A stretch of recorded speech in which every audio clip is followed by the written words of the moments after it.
March 31, 1922. A small farmhouse sits quietly on the edge of a Bavarian forest. Cold, remote, cut off from the world. Inside, 6 people are brutally murdered, and yet no one hears a scream. No one sees the killer arrive. No one sees them leave, but someone does stay. For days after the murders, livestock are fed, fires are lit, food is eaten. The killer lives among the dead, as if the house still breathes. This is Hinterkaifeck, one of Germany's most haunting unsolved murders. 100 years of silence, no arrests, no confession, no answers. Until now. Because today, artificial intelligence reopens the door. It retraces footprints, rebuilds timelines, and reconstructs the final hours. This isn't just a murder case, it's a message, buried beneath snow, shadow, and time. This is the Hinterkaifeck Murders, reconstructed by AI. March 31, 1922. The Hinterkaifeck farm sat deep in rural Bavaria, isolated, quiet, half a kilometer from its nearest neighbor. A small, snow-covered farmstead surrounded by forest and silence. Inside lived Andreas Gruber, 63. Stern, harsh, feared by many, his wife Cecilia, 72. Their widowed daughter, Victoria Gabriel, 35. Her 2 children, 7-year-old Cecilia and 2-year-old Joseph. And a new maid, Maria Baumgartner, who had just arrived that day. She wouldn't live to see the next morning. 6 people. By April 4th, all of them would be dead. But the horror didn't start with blood. Days before the murders, Andreas Gruber began to sense something was wrong. He told neighbors he'd heard footsteps in the attic, slow, deliberate, after dark. He searched, found nothing. Then came the footprints. Fresh snow surrounded the farmhouse. Andreas spotted a trail leading from the dense forest straight to the back door. No prints returned. The family dog barked constantly. Keys went missing. A newspaper they didn't subscribe to appeared at their doorstep. The former maid had fled the household months earlier, claiming it was cursed. She said she heard voices and felt watched. Victoria herself began to speak in whispers. To friends in town, she confided, someone was watching them. And then, silence. For several days, none of the family was seen. No trips to town, no deliveries accepted. Mail piled up. On April 4th, a group of concerned neighbors approached the property. What they found defied belief. In the barn, beneath a blanket of hay, lay the bodies of Andreas, Cecilia, Victoria, and little Cecilia. One by one they had been led there, perhaps by sound or suspicion, and struck down. The wounds were deep, brutal, inflicted with a heavy bladed tool. Inside the house, the scene continued.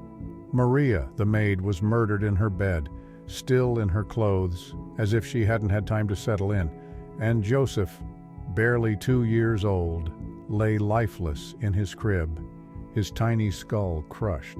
There was no sign of forced entry. No valuables were taken, no signs of robbery, but what chilled investigators most was what the killer did next. He stayed. For at least 3 days after the murders, the livestock had been fed. The stove had been kept burning. Meals were eaten from the kitchen. A bed looked slept in. Someone had made Hinterkaifeck their home. The youngest victim, 7-year-old Cecilia, may have survived the initial blow. When her body was found, clumps of her hair had been ripped from her scalp. They believe she lay alive and in terror for hours. 6 lives extinguished. No witnesses, no clear motive, no escape path. Only the quiet of a farm where death lived and the killer lingered. The first question was simple. Why? There was no robbery. Money was still tucked inside drawers. Jewelry remained untouched. Food had even been prepared and eaten. This wasn't about theft. It was personal, and there was no forced entry. The doors were either unlocked or the killer had a key. Someone familiar. Someone the family may have trusted or feared. Then came the whispers, dark, persistent, and pointed at the family itself. In the town of Gruber, people spoke of something unnatural in the Gruber home. They said Andreas Gruber was a violent man, cruel, paranoid, abusive, and worst of all, that he had an incestuous relationship with his daughter Victoria. She had once fled the household, only to return under mysterious circumstances. The priest knew, the neighbors suspected, but no one ever intervened. And then came the child, Josef. He was 2 years old. His father? That was the question. Some claimed Josef was Andreas's son, conceived through abuse. Others pointed to Lorenz Schlittenbauer, a widower and neighbor who had once courted Victoria.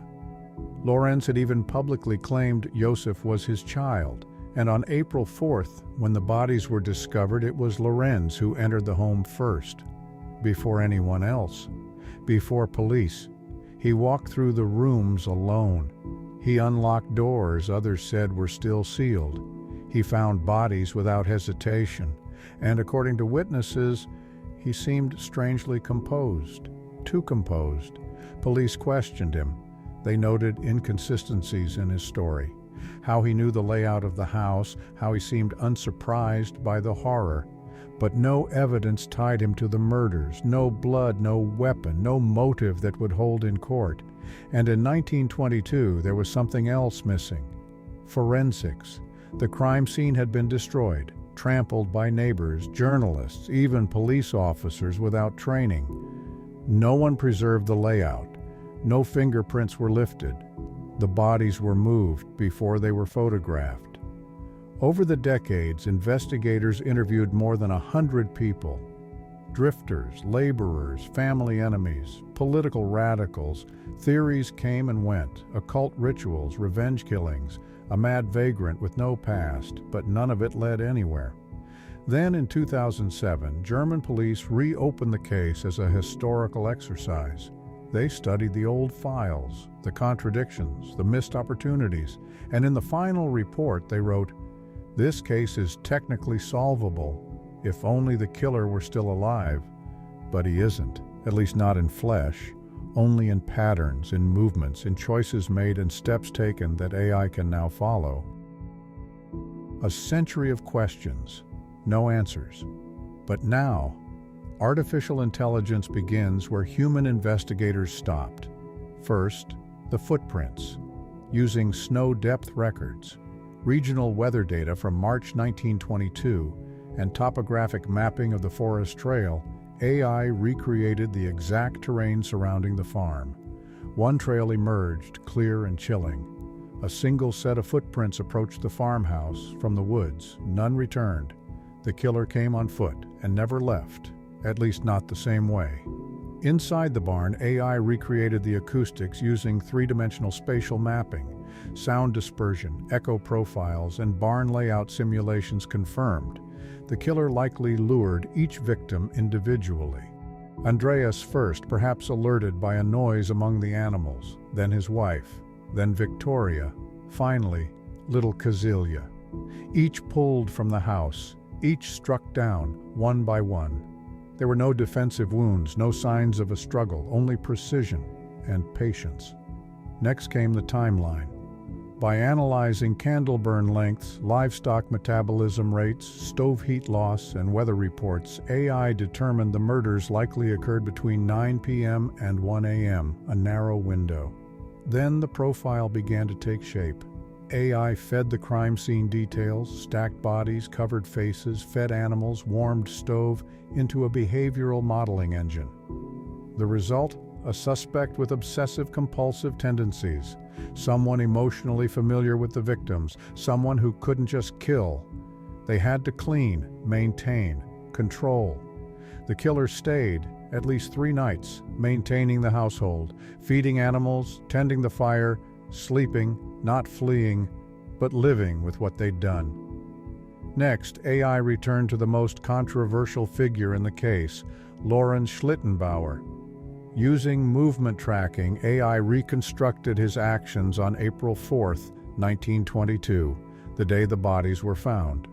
Lorenz claimed he had to force his way into the house, but no locks were broken, no windows shattered. He simply walked in. And once inside, Lorenz led neighbors directly to the bodies. He knew which doors opened where, which rooms to enter, which ones to avoid. Then came the strangest part. Joseph, the child Lorenz had once claimed as his own, dead, crushed in his crib. But Lorenz showed no reaction, no visible grief, no sign of shock. AI ran archived interviews, public statements, and letters through sentiment analysis algorithms. 3 clear anomalies emerged: in his phrasing, his emotional effect, and most importantly, his timeline.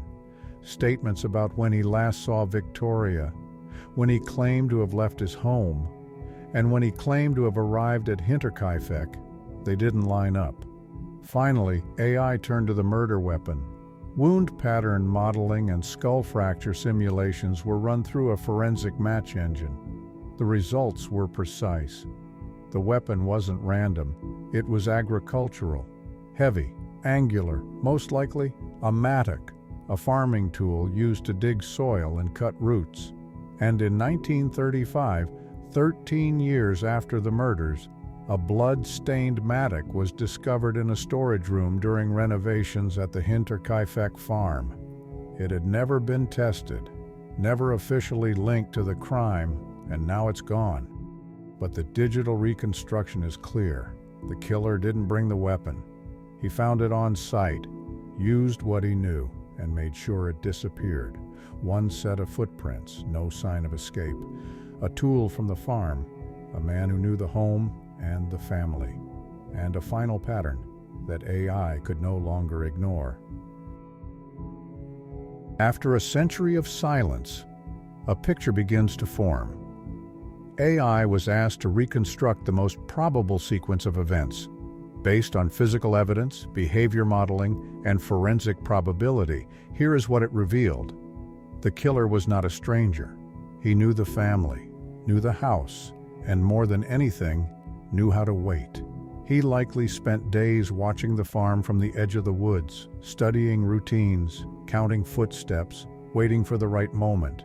Then at night, he slipped into the attic, stayed there, hidden, listening to every word below, moving only when the wind howled loud enough to mask his weight. Then came the night of March 31st. He left the attic. One by one, he lured the family into the barn. Maybe it was the sound of a restless cow, maybe a faint knock on the window.